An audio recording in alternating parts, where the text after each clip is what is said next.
모던하지만 어딘가 냉기가 감도는 아파트 주방. 갓 지은 밥에 김이 모락모락 피어오르지만 식탁을 감싼 공기는 얼음장처럼 차갑다. 결혼 5년 차 부부 수진과 진우가 마주 앉아 있다. 식탁 위에는 수진이 정성껏 차린 저녁 식사가 놓여 있지만 두 사람 사이에는 아무런 대화도 오가지 않는다. 달그락거리는 수저 소리만이 정적을 깨뜨릴 뿐이다. 수진은 애써 밝은 표정을 지으며 침묵을 깨려 시도한다. 오늘 부장님이 새로 오셨는데 완전 재밌는 분이더라. 점심시간에 다 같이 밥 먹는데 배꼽 빠지는 줄 알았다니까. 당신은 오늘 회사에서 뭐 특별한 일 없었고? 진우는 묵묵히 밥을 씹으며 수진을 쳐다보지도 않는다. 그의 시선은 허공 어딘가를 향해 있다. 짧은 침묵 끝에 감정 없는 한마디가 흘러나온다. 별일 없었어. 그게 전부였다. 수진의 얼굴에 스쳤던 희미한 미소가 순식간에 사라진다. 또다시 벽에 대고 말하는 기분. 그녀는 끓어오르는 서운함을 꾹 눌러 담으며 젓가락으로 반찬만 뒤적거린다. 살가운 말 한마디, 다정한 눈길 한 번. 결혼 생활 내내 그녀가 그토록 갈망했던 것이지만 진우는 단 한 번도 그녀의 기대를 채워준 적이 없었다. 그는 언제나 단단하고 두꺼운 벽처럼 그 어떤 감정의 교류도 허락하지 않았다. 수지는 더 이상 대화를 이어갈 힘도 의지도 잃어버렸다. 체념 섞인 한숨이 그녀의 입에서 작게 새어나왔다. 그렇구나. 다시 식탁에는 무거운 침묵이 내려앉는다. 따뜻해야 할 저녁 식사 시간은 수진에게 외로움과 절망감을 확인하는 고통의 시간일 뿐이었다. 그녀는 입맛을 잃고 숟가락을 내려놓았다. 진우는 그것조차 알아채지 못한 채 기계적으로 식사를 계속하고 있었다. 식사가 끝나고 진우는 아무 말 없이 서재로 들어가 버렸다. 설거지를 마친 수지는 텅 빈 거실 소파에 홀로 앉아 있다. TV는 켜져 있지만 화면 속 예능 프로그램의 요란한 웃음소리가 오히려 그녀의 외로움을 더욱 부각시킨다. 수지는 소파 쿠션을 무의미하게 끌어안으며 거실벽에 걸린 커다란 웨딩 사진을 바라본다. 사진 속에서 두 사람은 세상 가장 행복한 미소를 짓고 있다. 활짝 웃는 자신의 모습 옆 어색하지만 희미하게 미소 짓고 있는 진우의 얼굴. 저 때만 해도 희망이 있었다. 이 사람의 단단한 벽을 언젠가는 허물 수 있을 거라고, 자신의 사랑으로 그의 마음을 녹일 수 있을 거라고 믿었다. 하지만 5년이라는 시간은 그녀에게 깊은 무력감만을 안겨주었다. 언제부터였을까? 우리가 이렇게까지 멀어진 게, 아니, 어쩌면 우린 처음부터 가까워진 적이 없었던 건지도 모른다. 나 혼자만의 착각이었을까? 이 사람의 마음속에 나는 있긴 한 걸까? 수지는 리모컨으로 TV를 껐다. 갑자기 찾아온 정적에 집안의 냉기가 더욱 선명하게 느껴진다. 문득 다음 달 카드값과 보험료를 정리해야 한다는 생각이 떠올랐다. 무언가에 몰두하지 않으면 이 외로움에 잠식당할 것만 같았다. 그녀는 자리에서 일어나 진우가 있는 서재 쪽을 한번 돌아본 뒤 자신의 노트북을 들고 식탁으로 향했다. 매달 해오던 기계적인 가계부 정리. 그것이라도 해야 이 밤을 견딜 수 있을 것 같았다. 수지는 노트북 화면을 들여다보며 은행 사이트에 접속해 있다. 공동인증서 비밀번호를 누르고 계좌 조회 버튼을 클릭한다. 화면에 진우의 월급 통장 거래 내역이 빼곡하게 나타난다. 각종 공과금, 카드값, 보험료, 익숙한 지출 내역들을 하나씩 확인하며 마우스 휠을 내리던 수진의 손가락이 순간 멈칫했다. 그녀의 눈이 한 줄의 이체 내역에 고정된다. 박순자, 10만 원. 낯선 이름이었다. 처음 보는 이름. 고개를 갸웃거리던 수지는 대수롭지 않게 생각하며 다시 휠을 내렸다. 하지만 바로 다음 달 거래 내역에도 그 다음 달에도 어김없이 박순자라는 이름이 등장했다. 매달 정확히 같은 날짜에 10만 원이라는 돈이 빠져나가고 있었다. 수진의 심장이 쿵 하고 내려앉기 시작했다. 설마 하는 마음에 그녀는 조회 기간을 1년 전으로, 3년 전으로, 그리고 결혼 초인 5년 전으로 설정했다. 화면을 가득 채운 이체 내역.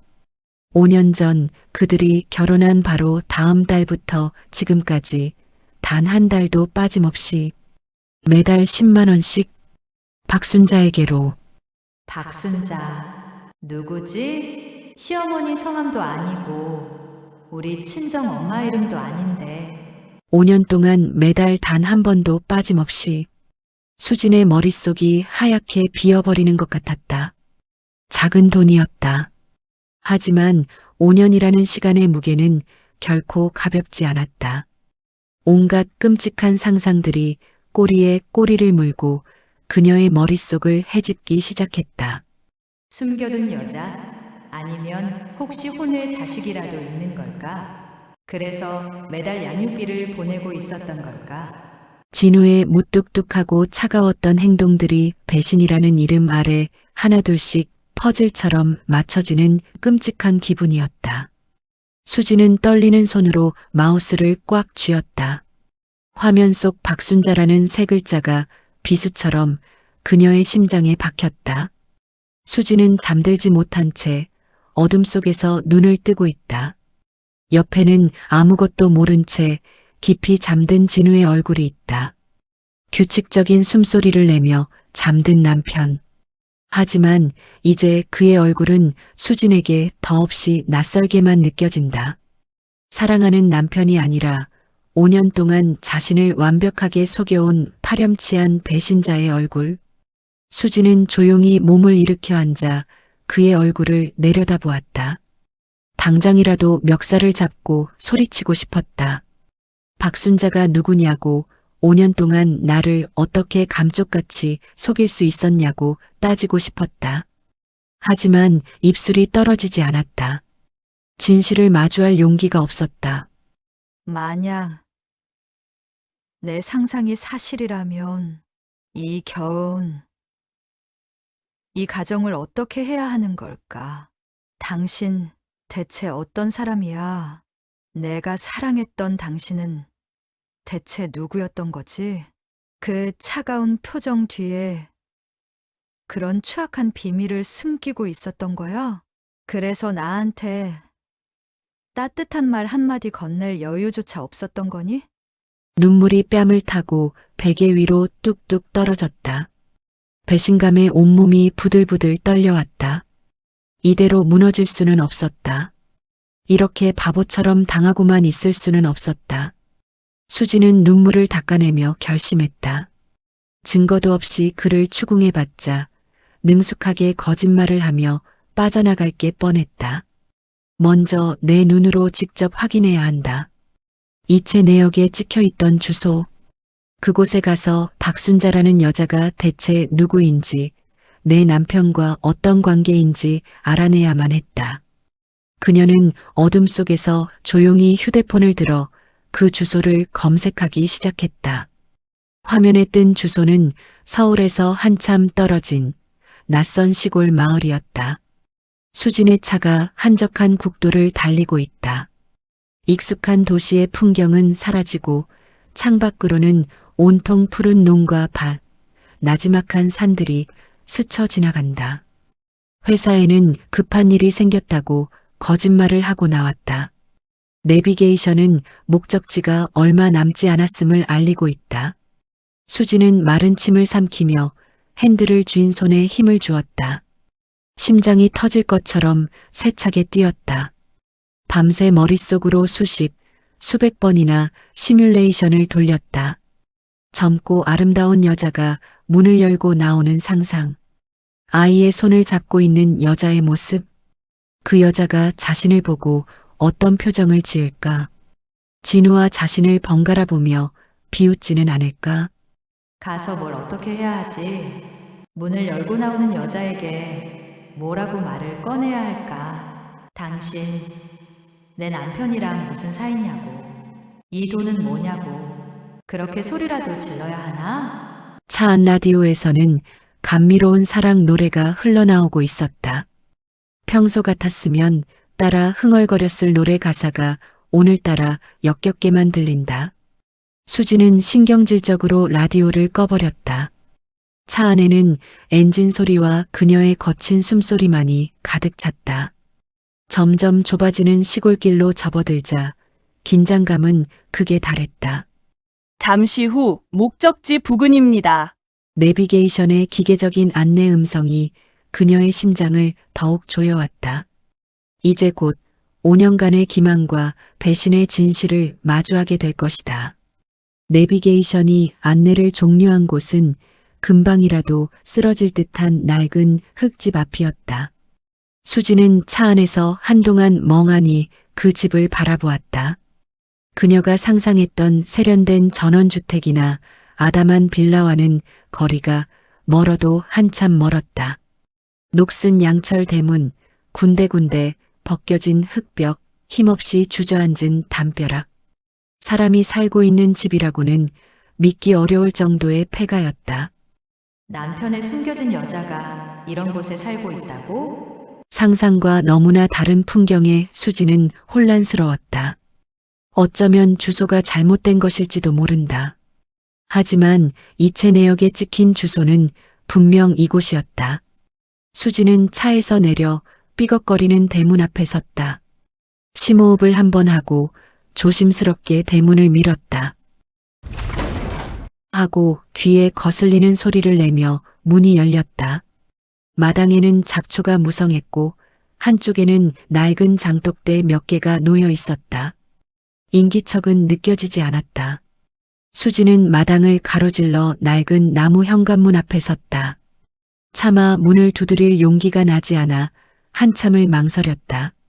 돌아갈까? 그냥 모르는 척 덮어버릴까? 하지만 이미 여기까지 온 이상 물러설 수 없었다. 그녀는 떨리는 손을 들어 조심스럽게 문을 두드렸다. 똑똑똑. 한참 뒤에야 문 안쪽에서 느릿한 발소리가 들려왔다. 소리와 함께 낡은 나무 문이 열리고 허리가 굽은 노파 한 명이 모습을 드러냈다.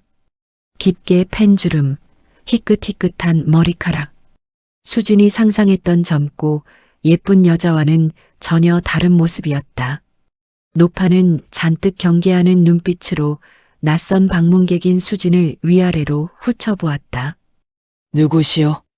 수진은 준비했던 수많은 말들을 모두 잊어버리고 그저 멍하니 서 있었다. 이 할머니가 박순자란 말인가? 남편의 내연녀가 아니라? 혼란스러운 머릿속을 정리하며 수지는 겨우 입을 열었다. 목소리가 염소처럼 떨려 나왔다. 저 혹시 박순자 어르신 되시나요? 그렇소만 무슨 일로? 저는 이진우 씨 아내 되는 사람입니다. 이진우라는 이름이 나오자 노파의 경계심 가득하던 눈빛이 순간 흔들렸다. 그녀는 수진의 얼굴을 찬찬히 뜯어보기 시작했다. 수진은 더 이상 참지 못하고 본론을 꺼냈다. 제 남편이 매달 어르신께 돈을 보내고 있던데 혹시 두 분 어떤 관계이신지 여쭤봐도 될까요? 5년 동안이나 대체 왜? 수진의 목소리 끝이 파르르 떨렸다. 그녀의 절박한 눈빛을 마주한 노파는 잠시 말이 없다가 희미한 미소를 지으며 문에서 비켜섰다. 일단 안으로 들어오시게. 추운데 서서 얘기할 건 아닌 것 같으니. 수지는 조심스럽게 집 안으로 들어섰다. 퀴퀴한 냄새와 함께 세월의 흔적이 고스란히 느껴지는 방 안. 노파는 수진에게 낡은 방석을 내어주며 자리에 앉았다. 방 안에는 따뜻한 온기가 감돌았다. 잠시 후 노파는 따뜻한 보리차 한 잔을 내밀며 천천히 입을 열었다. 그녀의 이름은 박순자가 맞았다. 진우 우리 진우가 장가를 갔다더니 이렇게 맘씨 고운 색시를 얻었구만. 얼굴 한번 보고 싶었는데 이렇게 찾아와 주니 늙은이가 참 고맙네. 저 어르신, 저희 남편을 어떻게 아시는 거예요? 박순자는 희미한 미소를 지으며 먼 곳을 바라보았다. 그녀의 눈빛은 아득한 과거를 향하고 있었다. 벌써 20년도 더 된 일이구먼. 저 윗마을에 살던 진우 부모가 뺑소니 사고로 한나란 씨의 세상을 떠나버렸어. 하루아침에 고아가 된 14살짜리 어린애가 갈 곳이 없어서 동네 사람들이 수근거리기만 할 때 내가 잠시 데리고 있었지. 고아원으로 가기 전까지 한 서너 달쯤 됐을라나. 수지는 아무 말도 할 수 없었다. 진우가 고아였다는 사실조차 그녀는 모르고 있었다. 그 후로도 명절 때마다 잊지 않고 이 늙은이를 찾아왔어. 과자 한 봉지, 양말 한 켤레 사들고 와서는 그렇게 속 깊은 녀석이었지. 그러다 군대 다녀와서 첫 월급을 탔다며 이걸 내밀더군. 박순자는 달고 다른 장롱 서랍을 열어 낡고 빛바랜 통장 하나를 꺼내 수진에게 건넸다. 통장에는 박순자라는 이름이 적혀 있었다. 수진은 떨리는 손으로 통장을 펼쳤다. 그 안에는 5년 전부터 매달 10만 원씩 이진우의 이름으로 찍힌 입금 내역이 끝도 없이 이어져 있었다. 단 한 번의 출금 내역도 없이. 어머니처럼 키워주셔서 감사하다고 이 은혜 평생 잊지 않겠다며 매달 이 돈을 보내왔어. 차마 이 귀한 돈을 쓸 수가 없어서 이렇게 모아만 뒀네. 나중에 진우 장가 갈 때 집이라도 한 칸 얻는데 보태주려고 했는데 결국 그것도 못 해주고 보냈으니 이 늙은이가 늘 마음에 한이 맺혔지. 수지는 멍한 상태로 차를 몰아 집으로 돌아오고 있다. 해가 지기 시작한 국도 위로 붉은 노을이 번진다. 할머니의 목소리, 낡은 통장에 찍혀있던 빼곡한 입금 내역들이 머릿속을 떠나지 않고 맴돈다. 눈앞이 흐려져 와이퍼를 켰지만 유리를 닦아낸 것은 빗물이 아니라 그녀의 눈물이었다. 그동안 이해할 수 없었던 남편의 모든 행동들이 하나씩 떠오르며 가슴을 후벼 팠다. 늘 무표정했던 얼굴, 감정을 드러내지 않던 말투, 기념일조차 무심하게 넘어가던 모습들. 그 모든 것이 사랑이 없어서가 아니었다. 너무 일찍 어른이 되어야만 했던 아이가 세상의 풍파로부터 자신을 지키기 위해 둘렀던 단단한 갑옷이었던 것이다. 바보같이 나는 그것도 모르고 당신이 날 사랑하지 않는다고, 외롭다고. 당신을 원망만 했구나. 세상에 홀로 남아 얼마나 무섭고 외로웠을까. 그 작은 아이가 기댈 곳 하나 없이 얼마나 힘들었을까. 수지는 갓길에 차를 세우고 핸들에 얼굴을 묻은 채 오열하기 시작했다. 그가 매달 보낸 10만 원은 단순한 돈이 아니었다. 세상에 홀로 던져졌을 때 유일하게 손을 내밀어 주었던 온기에 대한 필사적인 감사이자 서툰 사랑의 표현이었던 것이다. 자신은 지난 5년간 남편의 갑옷만을 바라보며 그를 차갑다고 단정지었다. 그 갑옷 안에서 홀로 울고 있었을 여린 아이를 단 한 번도 들여다보려 하지 않았다. 미안함과 후회가 파도처럼 밀려와 숨을 쉴 수조차 없었다. 늦은 밤 수지는 집으로 돌아와 잠든 진우의 곁에 조용히 눕는다. 세상 모르고 잠든 남편의 얼굴. 늘 무뚝뚝하고 지쳐 보이기만 했던 그 얼굴 위로 20년 전 부모를 잃고 울고 있었을 어린 소년의 얼굴이 겹쳐 보인다. 수지는 가만히 손을 뻗어 진우의 뺨을 어루만졌다. 까칠한 수염의 감촉 아래로 그의 깊은 외로움과 상처가 전해져 오는 듯했다. 그의 곁에서 5년을 함께 살면서 나는 단 한 번도 그의 아픔을 제대로 헤아려 주지 못했다. 그의 침묵을 이해하려 노력하지 않았다. 그저 내 외로움에만 빠져 그를 원망하고 의심했다. 미안해, 여보.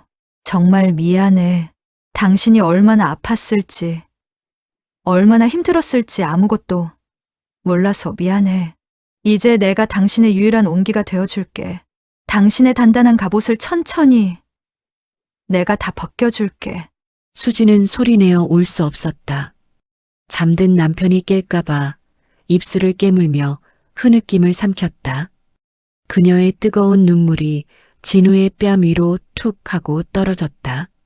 배신감과 오해로 가득 찼던 눈물은 이제 남편의 아픔을 비로소 온전히 껴안는 진정한 사랑과 참회의 눈물이 되어 흐르고 있었다.